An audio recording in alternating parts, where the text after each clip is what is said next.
On voit une forme d'embrasement et le risque d'une guerre généralisée sur l'ensemble du Proche-Orient.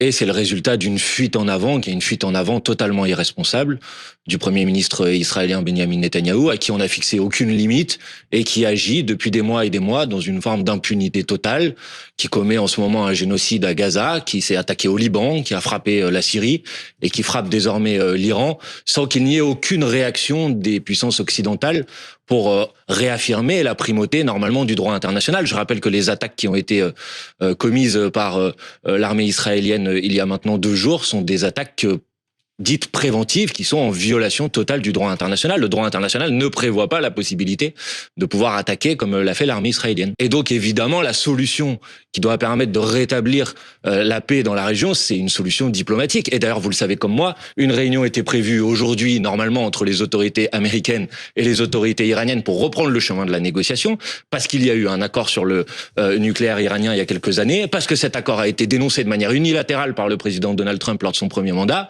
et que enfin, il semblait que les négociations pouvaient être réouvertes.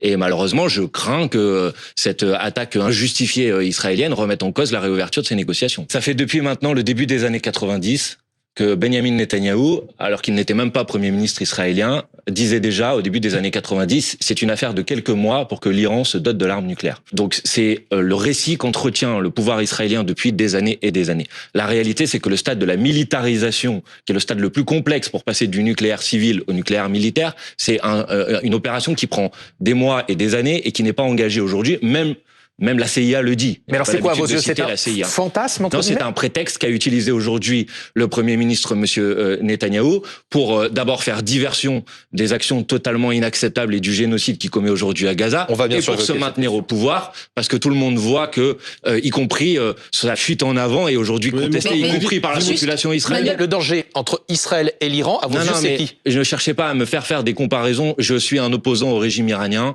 mais vous savez, la différence entre vous et moi, peut-être, c'est que moi j'ai autant d'émotions et autant de compassion pour une personne tuée par le régime des Mollahs que par une personne civile tuée par l'armée israélienne. Parce que je vois que tout à l'heure vous avez cité par exemple le nombre de civils morts en Israël et vous n'avez pas évoqué le nombre de civils morts en Iran. Donc moi, je n'oublie pas par exemple qu'il y a 2 otages français qui sont aujourd'hui détenus en Iran. Je ne serai jamais un partisan du régime iranien. La population, moi je la soutiens dans ses batailles et dans ses combats. Vous savez, à plusieurs reprises, les parlementaires insoumis par exemple ont parrainé des civils iraniens qui étaient menacés de mort par le régime iranien. Donc je n'ai aucune leçon à recevoir de qui que ce soit sur ce sujet.